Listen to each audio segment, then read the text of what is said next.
down some of their schools. The District of DeKalb County is going to be closing down some of their schools in Georgia.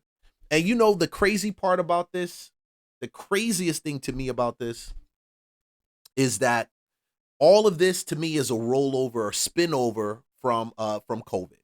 Okay. And I'm a prove to you and I'm gonna tell you why. But first, let's go ahead and look at this. The DeKalb County School District announced today that it may have to close 27 schools. The district says declining enrollment and aging infrastructure are forcing its hand. Leaders could cut 26 elementary schools and convert 3 high schools to middle schools. Fox 5's Tara Jabor joins us live now. And Tara, you spoke to families today. What are you hearing?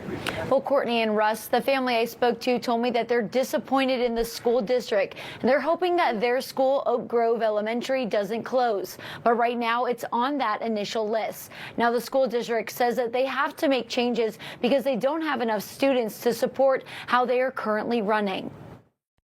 For a lot of communities, their school is the heart of their community, and that's true for Jack Johnson and his family. Right now, his kids attend Oak Grove Elementary School.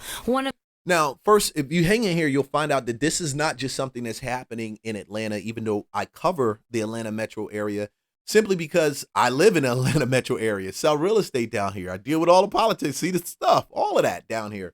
DeKalb County is actually east of the city of Atlanta, but this is happening across the country, clear. I think Atlanta's just experiencing what some of the other metropolitans are experiencing.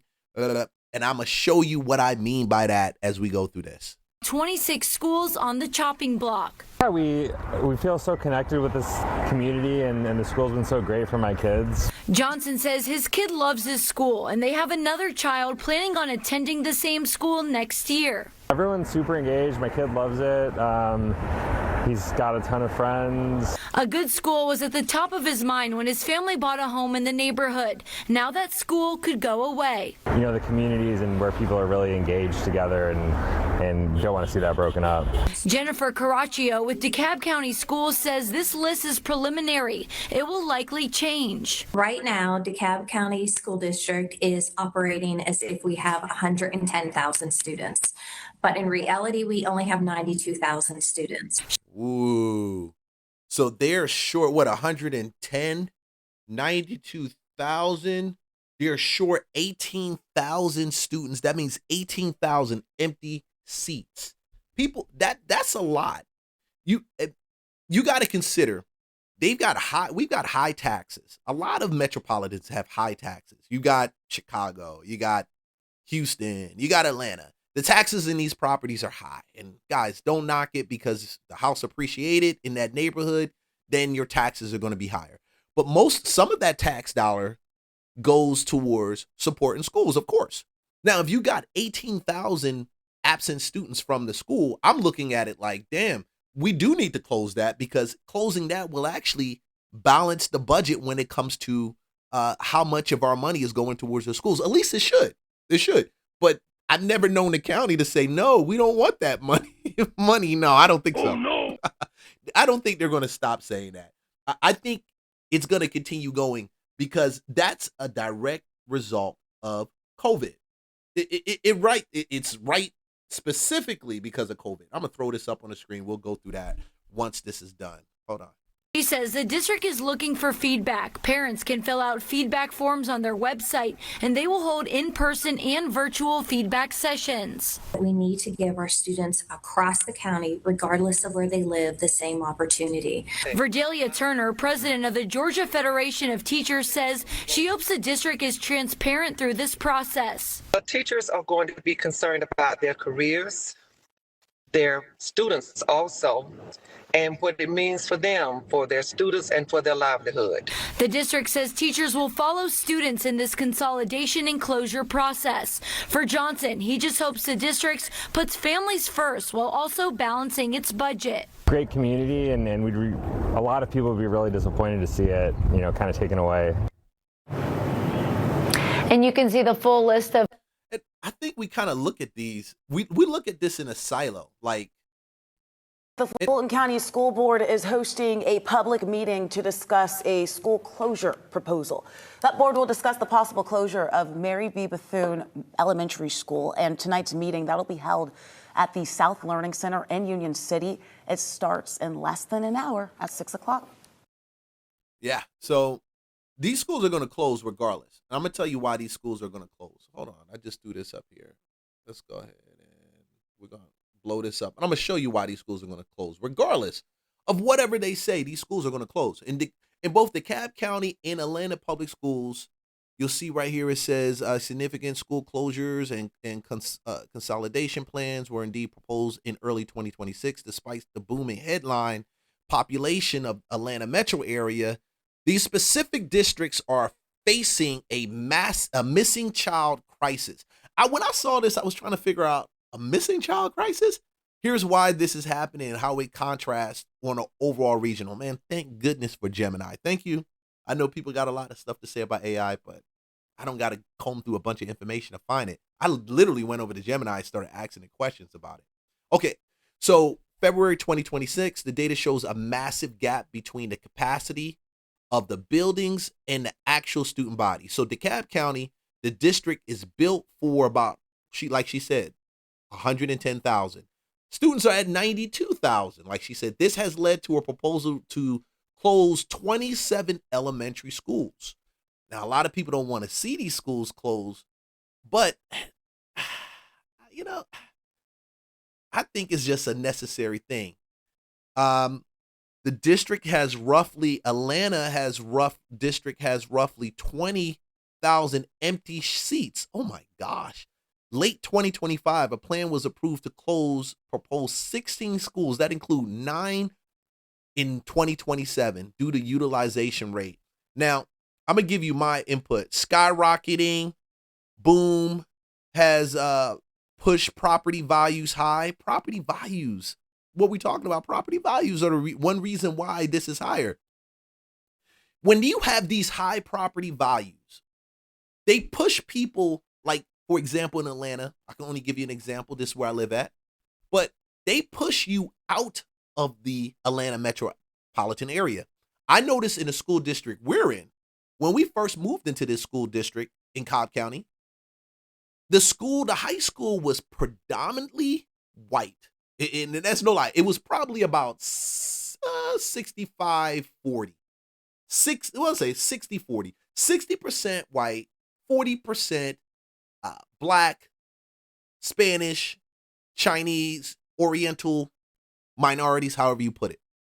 If I look at it now from going from 2020, because I witnessed this whole COVID thing sitting in the same house, same district, and 5 years later, I witnessed an influx of people moving from inner city to Cobb County, for moving in the city, locating schools that are great schools outside of the city of Atlanta. So now when I go to a pep rally for my daughters, for my kids, any of those, and we're watching a basketball game, most of the team is Black. Probably have 1 or 2 white players on the basketball team. Most of the football team is Black. Minority, Hispanic, you know. And when you look at the student body population for pep rallies and dances and events like that, most of them probably, to me, the demographic changed so drastically. You got a 75-25%, probably 7. This is the first time I've actually seen the white population in minority in a suburban area. Oh no! First time I've seen it. So you also stack on top of that decline in birth rates. This is a normal trend, of course, I've seen going around. We don't think it's something, when we're bored babies, this is what happens, okay? And people abort them and they sell it to y'all as this is a good job. And this is the effects of things like that. The school choice and private school shift. So when COVID happened, I saw people taking their kids out of schools that were in Atlanta and bringing them home, or even in the suburbs, and bringing them home and educating them at home, training them and teaching them at home. Some of them never went back to school. I know families that they just did home care. Like they did farm care for their kids. Like they had school, like small schools, cluster schools that were set up, probably about 20 students. on a farm or in a rural area or some type of training where they're out and they're not in a home, they're not in a traditional school, but their home is actually a house. My son went to one of those for a while. So the shift in the trend has never gone back. So these schools are going to close in Atlanta. They're going to close in Dekalb. And matter of fact, when I look at this and I started doing more research on this, I found out that it wasn't just Atlanta. It wasn't just DeKalb County. They were seeing this in Houston.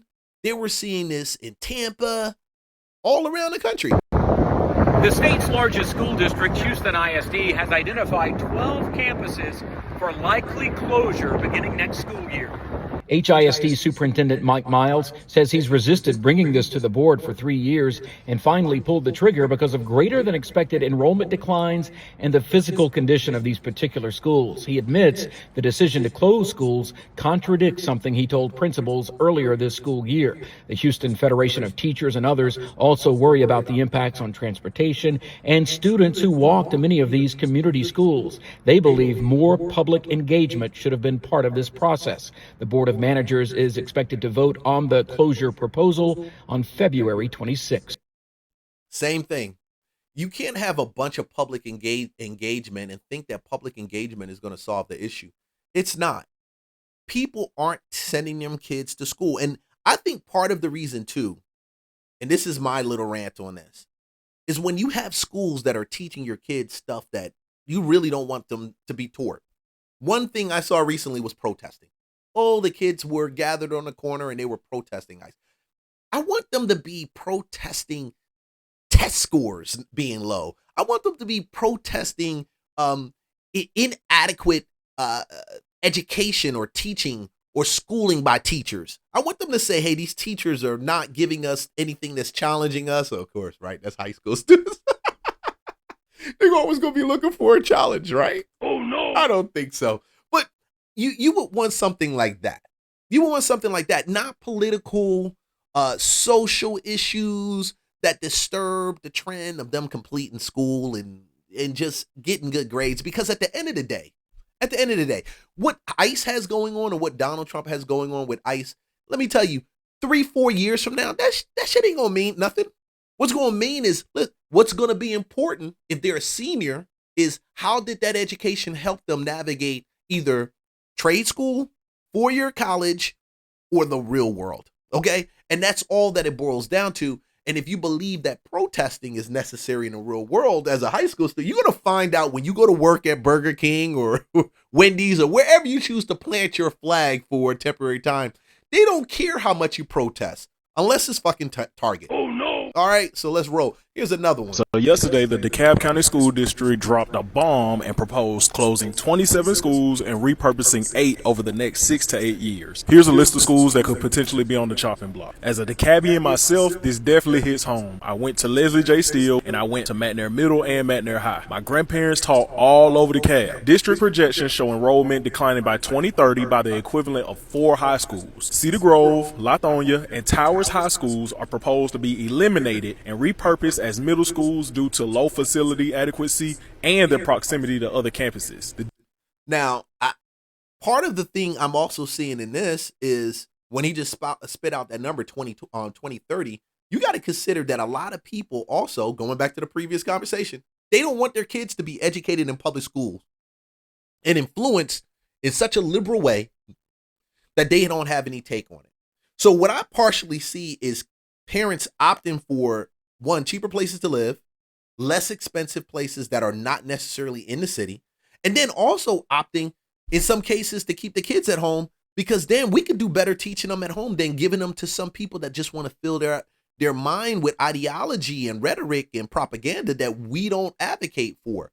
We want them to teach our kids reading, writing, arithmetic. We want them to learn math skills. We want them to know those things. They don't have to be geniuses, but damn, they got to at least be able to finish the classes. They spend more time in that than trying to get them so excited and gaslit about what Trump is doing. And it was sad. I saw a video of these elementary school students walking around. These kids, they wasn't in elementary, they were preschool. they couldn't have been no more than 4 or 5 years old. No, Donald Trump. No, I said, this is demonic. This is evil. So this is what happens. When this happens, we have less teachers, because don't think that they're going to close these schools and find places for some of these teachers. Some teachers are going to be out of work. So this economy will start to trickle.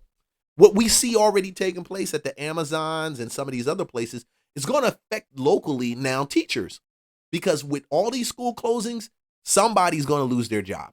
These teachers aren't going to stay employed teaching what? Empty chairs? It's not going to work. Teaching is a noble profession.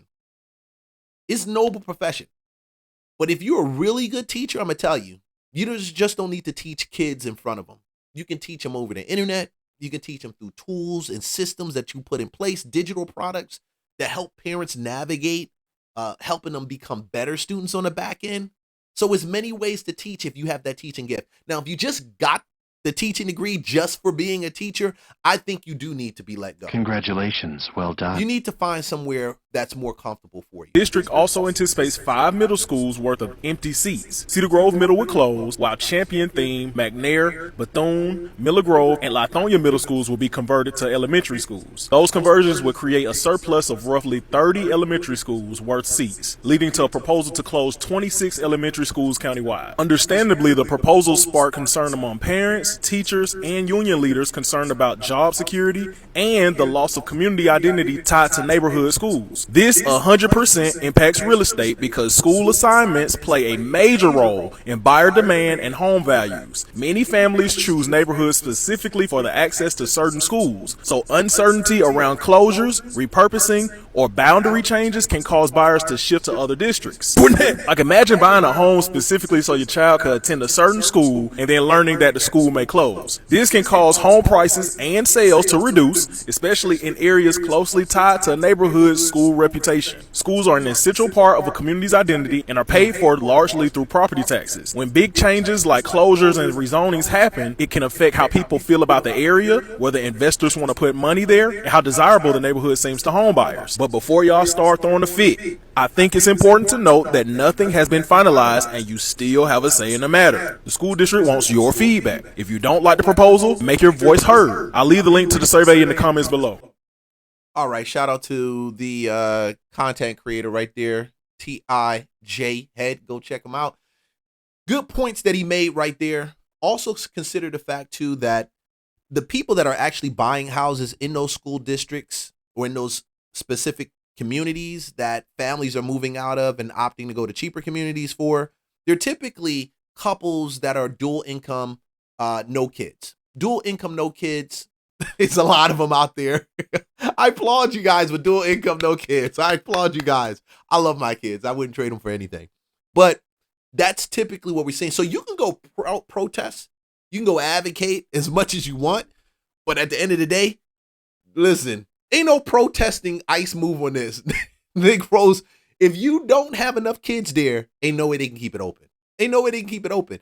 I think we should be saying, what happens now to the tax dollars that we're sending over there for those schools that are getting closed? Are these property taxes going to be lower because of that?